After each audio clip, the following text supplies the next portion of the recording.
for updates in the world of football. Sterling for Liverpool. He's seen Henderson face to face with Fernandinho. Henderson! Oh wow! Lift the Anfield roof.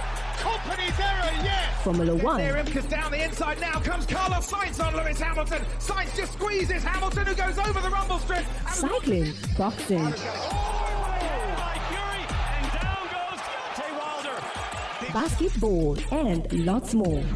Listen to us live on Sport Rush, Mondays to Fridays, 12:30 p.m. to 1 p.m. on Al-IyamoyeTv Radio. For more inquiries, please call 0806 242 9799. Sport Rush, your everyday dose of sports.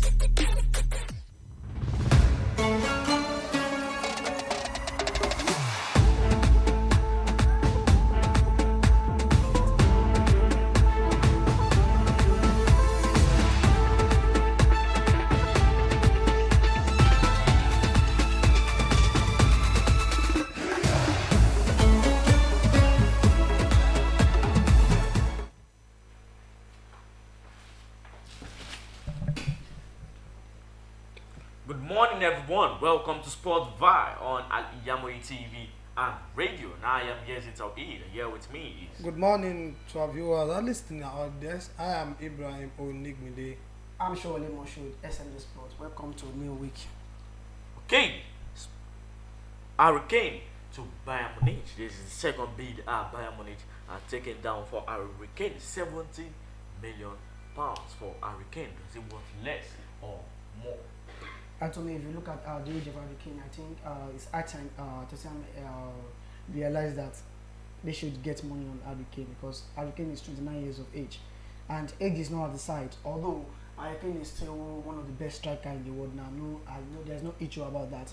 But it's high time Tottenham Sports thinks that this is the time for them to get them the money they want to, because it's very rare for you to see a 29 years old player having that huge amount of price value on him, 70-80 million pounds. So I think Tottenham should not resist this transfer from Bayern Munich and give Hurricane the chance, a lifetime chance for him to win a trophy. I just see Daniel Levy as, I don't know why he's just been holding, just don't want Hurricane to leave Tottenham. I don't just know the reason why, because even Mauricio Pochettino of Chelsea was even talking about Harry Kane, like he wants to work with Harry Kane, he wants Harry Kane to come to Chelsea, which he was like, because of what is happening in the team presently.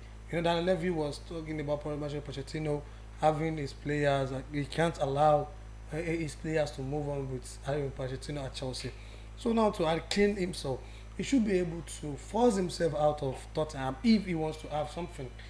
Maybe a trophy or something that his pocket to put in your CV as well, to put in you yourself as a player, playing for like how many years now without having a single trophy, and as a good striker, a world-class striker like that, without that. So it's very, very, very, I see it as something Daniel Levy, I don't know, I don't just know the English to term what is happening to Harry Kane and Tottenham Hotspur but I believe Bayern Munich, looking at the second bid move, bringing 70 million pounds to Tottenham for Harry Kane, I believe Dan Levy would not want to sell him at that price. He wants to have more than that. But I think he should just move on with his life. Let him go. Let him go to elsewhere and prove himself that I am the best. Look at when Messi was at Barcelona, we're talking like, okay, let him move away from this thing. Let's allow to prove himself. And Messi moved away from Barcelona to Paris Saint-Germain. He also proved himself there. You know, this issue, I think Hurricane needs to be blamed. Why? The reason why I say so is, when you want to sign a contract, this should be a lesson for most players. When you want to sign another good contract with the team, you need to enforce to the team to put a price tag on you. Let everybody know this is your market value. The issue now is because Hurricane doesn't have a release clause. There should be any release clause. I mean, Hurricane, when, you know, 2 seasons ago, when Man City were on Hurricane, yes. Later at the end of the day, after bringing 90 million pounds for Hurricane, he was still 27 years old then. After they gave 90 million pounds for Hurricane, still Dan Levy said they want to sell Harry Kane for the rate of 110, 120 million pounds. yes. And then they convinced Harry Kane, even though after issuing a transfer request, they convinced Harry Kane to sign that contract, which there is no release clause on it. How do you mean there is a release clause? This kind of issue that we are glamoring out, there is no issue. A team has come, they've met my release clause, leave me and let's go. Same thing is happening to Victor Osimhen at Napoli as well.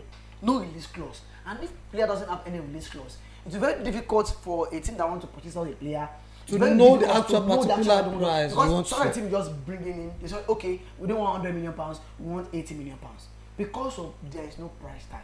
So Harry Kane himself should sit himself down, because Daniel is now looking at a way for him to bring in another contract for Harry Kane to sign. They saw him as a player that only loves money.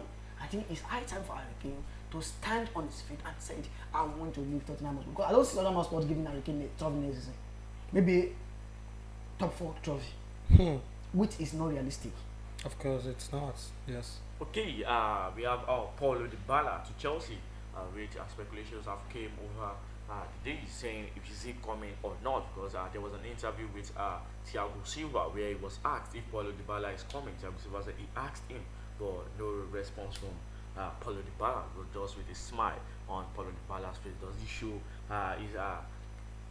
his intent on whether he is coming to Chelsea or not? And does do you see him fitting into Chelsea squad? If Paulo Dybala eventually comes to Chelsea, let's not forget Lukaku. Remember, Lukaku hasn't broken all ties with Chelsea, and is going to come back to Chelsea's team, because Mauricio Pochettino said it last week that Romelu Lukaku immediately he arrives, first thing he should do is come down to his office and pay respect to him as he's the new head coach. That eventually tells us that Romelu Lukaku is coming back to Chelsea. About that Romelu Lukaku, when Lukaku comes back to Chelsea, but he won't play at Chelsea for next season, for this coming season. There's a news that comes up this morning which I saw. He even wants to a pay cut price. He wants to for him to force the move. He wants to pay like £1 million to add to the money so that he could move away from Chelsea. So they want to permanent his move to Inter Milan. But Chelsea was even, I once saw some news. Chelsea was even like talking to him. They want to use him for getting Dusan Vlahovic. For Juventus. Yes, for Juventus. So they also want to get that, which I saw the news. I was like, so they were not talking about Paulo Dybala. If Paulo Dybala should come, Vlahovic may also come to Chelsea, because they were like the two of them plays at Juventus together. They know each other. They know how to play together. So they were like, if Paulo Dybala, and I see Paulo Dybala playing good well at Chelsea, because all Chelsea players has been sold, all former players of Chelsea, which everybody knows. This is a new team. A new players entirely, a young team, a young players at Chelsea presently. So I see the two teams playing perfectly with Paulo Dybala being, if he can be used, if he is used as not as a main striker, but supporting striker. He should just play from the flanks or anywhere. A utility player, let him just be on the pitch, playing as a utility player, as Felix played last season. So he should just play. Paulo Dybala, I know Paulo Dybala will perform perfectly well if Chelsea can sign Dusan Vlahovic. I know Paulo Dybala will be the best option for Chelsea. Actually, bringing in Paulo Dybala at Chelsea, Paulo Dybala will bring a lot of experience. Good. Don't forget, he has played in Palermo, played at Juventus, AS Roma, and don't forget he played most at Juventus. Yes. But after, I cannot forget when Cristiano Ronaldo was still at Juventus. He started clamoring that Ronaldo was the one that made him to have a dip in form because before Ronaldo came, this team is built on Paulo Dybala, and we could see in them scoring so much amount of goals for Juventus. After Ronaldo left, he started scoring again. Whereby he left Juventus on a free transfer. Then I was expecting Chelsea to snatch him. Yes. On a free transfer. I was expecting that as well. Chelsea failed to do such. Now, release clause, £12 million, 29 years of age. I think that amount of money is still small for Paulo Dybala. But the reaction from Paulo Dybala and Thiago Silva makes me believe it's possible Paulo Dybala join Chelsea. And if he joins Chelsea, where will Paulo Dybala fit in? That is where the question lies. Paulo Dybala can play from a wing. And don't forget, the asset right of Chelsea just only have one player that is very certain to stay at Chelsea next season, who is a player of Noni Madueke. Like of Hakim Ziyech, there's 80% assurance that he will leave Chelsea. Now, how many players at Chelsea are left footer? So that's where the issue of Paulo Dybala comes in. And don't forget, Paulo Dybala is an Argentine. Pochettino is an Argentine. Bringing in another fresh mentality, aside from the mentality that has been at Chelsea. There's no problem in Chelsea having Lukaku and Aubameyang as a striker at Chelsea. But that mentality from both players that they don't want to continue at Chelsea. So I think if Chelsea are able to bring in Paulo Dybala, the style of play of Englishman, the high intensities, and will not be a player for Paulo Dybala, and the kind of style of play that Pochettino we know him for, being a coach that always play from the back, tiki-taka. You can't say tiki-taka like that as a good player, a good coach that always play from the ground. I think Paulo Dybala will be very useful to Chelsea. Okay, I mentioned Aubameyang for Chelsea. Do you see him as the first line for Chelsea next season? No, it's not possible. Chelsea is American Aubameyang is leaving Chelsea this season. This transfer with this trauma.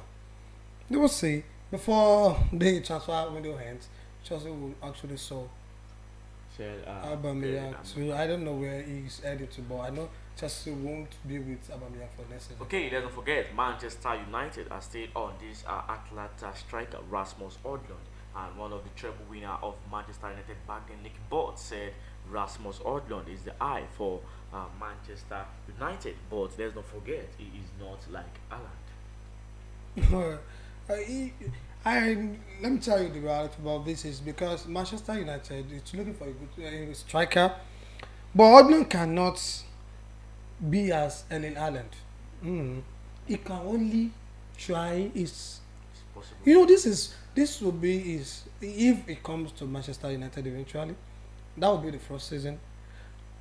Let me say that because look at Erling Haaland. When he came the first season, he proved himself wrong. He proved everybody wrong. Like, he even said it. But you said England is difficult. Now I came to England. Look at how many goals I scored in the first season. You know. But I was now looking at the second season now from Erling Haaland. Right. So that was what happened to Højlund. Because when it comes to if eventually comes to Manchester United, I see him as he is a good striker. Actually, he's a good striker. But you know the style of play which Manchester United plays will it suit him for him to score more goals as Erling Haaland is doing. So I see that it will be a good option for them if they can be able to sign Højlund, which from my own side. My own question is, how many goals did Højlund scored for Atlanta last season? How many appearances he has for Atlanta last season? I won't. Yes, you ask a question. You like the question is that, but I won't tell you that you can't. Don't judge a book by its cover. We can judge a book by its cover. No, don't say that. You know what? We can't compare Haaland and Højlund. No. Højlund is 18 years of age. Haaland is 21 years of age. And Haaland has been scoring for the past 3 seasons in Europe before coming to England. Højlund, last season was his 4th season at Atlanta. He doesn't even score up to 12 goals for Atlanta, like I think 8 or 9 goals for Atlanta. It's like you saying Højlund and Nicholas Jackson. Both of them, they are not experienced players. And what I say is that what Man U should have prioritized, what Eritrea should have prioritized in the first instance, that is what is prioritizing and third phase. To me, I see the top priority of Man U should be a striker before even Mason Mount at all. Don't forget, if they try to bring in Højlund next season, it means Marcus Rashford will still continue as a striker for Man U, whereby Højlund will be a replacement for Rashford. Maybe sometimes they will need to bring in Rashford to the left hand side and use Højlund. But I know Højlund, if Man U bring in Højlund next season, it will not be the first 11 striker for Man U. They will see him at 18 years of age, you need to learn. The style of play of Atlanta is not that bad. They are kind of present that play high pressing game at Atlanta. But my issue is, will they be able to score so much amount of goals from Manchester United? Look at when Manchester United bring on Weghorst. Did Weghorst, did he prove himself before coming to Manchester United? Then he didn't prove, but when he got to Manchester United, he did prove himself. That's what I'm saying. He started. He started as first 11 in Manchester United team. You know what? At Manchester United, Wes Weghorst was not used as a striker. And I used as a 10. He was used as a striker. Number 10 position. He was used. Go and check it. He was used at Manchester United. Weghorst was not used mainly inside the box. What he was come inside the midfield. Wait. When Manchester United want to start their formation, you will see Weghorst. And a striker. But when the game starts, you will see Weghorst coming inside the middle of the park. And that you is will see that is playing style of Weghorst. He was used as a striker, but he doesn't play as a striker. Okay, my question is, Weghorst at Fenerbahce and Burnley, how many goals did he score? Even though Burnley that we know that relegations that championship, they don't use Weghorst because he's not a goal scoring striker. He was known for Fenerbahce, Becky Stars. And why did Man U have him? At Becky Stars, he doesn't score up to 10 goals before Manchester United. And don't forget, it was because of the relationship between Erik ten Hag and Wes Weghorst. Both of them are Holland. And sometimes in transfer, a coach might want to help a player in some circumstances. It might not because a team needs him, but when he was brought in, he did some decent work for Manchester United, but not scoring. All long, you know what? I expect Man U to stand on the likes of Victor Osimhen, Dusan Vlahovic, and Harry Kane. But my question, that is my question I want to ask. Why is it that if you want to have a striker, must you have the top striker in the world? My question is, before they can be a top striker, they started from somewhere. Why can't you just? My question is, why did Man City went for Erling Haaland? Why don't they leave Gabriel Jesus at Man City? Okay. Why did they went? Don't forget, Gabriel Jesus is older than Erling Haaland. Sure.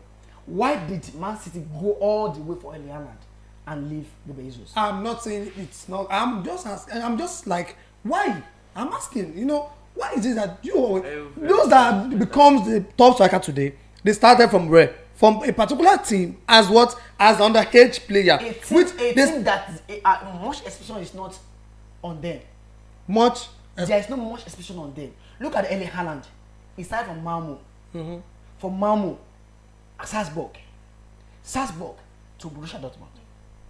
All these three teams I mentioned, how many of them is big team? Is Dortmund not like a big team? Are you telling me the owner of Dortmund will say Dortmund, next season you must win Champions League? Next season you must win Champions League. What's the aim of a team coming to? Let me tell you something. What's the aim? There are some teams that aims is to get a trophy. So like there are some teams that their aim is not to relegate. So is that team like Dortmund? A Borussia Dortmund team that has been in German Bundesliga and they have not been getting league for the past 11 seasons. No, don't talk about wait. I'm talking about look at the team that it's only Bayern Munich that has been having a league for how many seasons now? So my question is, the kind of responsibility on Haaland at Dortmund, is that the kind of responsibility on Haaland at Man City? No. Who is the top striker at Bayern Munich? Bayern Munich doesn't have a striker. What am I not saying? Okay. So it's not a must. You have a top striker before you can prove yourself, because a team can be just a big team for yourself. In April now, you need to have a clinical. Last season, let's have a clinical striker. What happens? Who was that? Last season, let's have a clinical striker, a good striker. What happens? Aside from Chelsea, Arsenal has strikers that score goals for them. Who is the striker? Who is the striker for Arsenal? But it's just an indicator. It's common at 20 goals between both of them last season. Chelsea striker, the high goal scorer for Chelsea last season, doesn't score up to 10 goals. You heard what you said. Chelsea doesn't have a striker. Okay. Who is the striker? Look at Harry Kane. Last season he scored goals. Look at Liverpool. Jota, Nunes. They are all strikers. Jota is a striker. Nunes is a striker. They scored more than 30 goals between both of them last season. Okay. Now look at Man U. Only Rashford scored goals for Man U last season. Aside a player as an academic player, the pressure will be limited on him. Odlong, £80 million. For Odlong, will he be able to resist the kind of pressure that will be on him at Man U? He can. That's the question. He will. If you are a Man U coach, will you prioritize getting Mason Mount ahead of his striker? Why not? Having Bruno Fernandes, having Eriksen in the middle of the park. And look at the age of Eriksen. No, the fatigue will tell. You can't just use a player from the start of the season till the end. At the end, Luka Modric is 36 years of age, fighting just instead. He played more than 40 games for Real Madrid last season. No, you can't use a play. You can't just determine the way he will play to the way I will play. You know, look at Eriksen. There was a time he collapsed on the pitch. Yeah. That was in the World Cup. That was in the World Cup. He's not a player. And anything can happen in a team. That's an issue. And nobody expects. So who's not expecting that? Nobody expects Eriksen to perform up to what he did for Manchester. No, you're not expecting that to start again next season for the whole of the season. What if that happens again? If he end up having an injury or he collapse on the pitch? You have £110 million to spend. You spend £60 million on Messi Mount. You want to spend £150 million on Andrew Onana, whereby you want to release a goalkeeper for another one, and not having a striker last season. You know one of the players of Man U last season is a striker. This is the first time I will see Pep Guardiola agreeing that for you to succeed in football world right now, you need a striker. And Alan changed the orientation of Guardiola. That is what we call a clinical striker. He knows if any Alan saw 5 chances, he will score 3.5. The half of it will hit a bar. So now, Man, you want to compete Man City next season with Odblong and Rashford. It doesn't corroborate. That is the reason why Atlanta saw that, okay, you need a striker at all costs. Odblong should not worth more than £30 million or £25 million. Yeah. Now £80 million. Don't start. Okay, time. There's no about outside this morning. Okay, we've come to the end of Sportville on Al-IyamoyeTV and radio. Don't forget to subscribe to our YouTube channel and click on the notification bell for more and more programs like these. I remain his Al-I. Thank you for listening. Thank you for joining. Thank you for being with us on Al-IyamoyeTV and radio. And I am Ibrahim Onigbede. Don't forget to subscribe to our YouTube page. Click on the notification bell to notify you when we pop us on our programs. I'm sure Wally should end this sport. To tell you. Goodbye.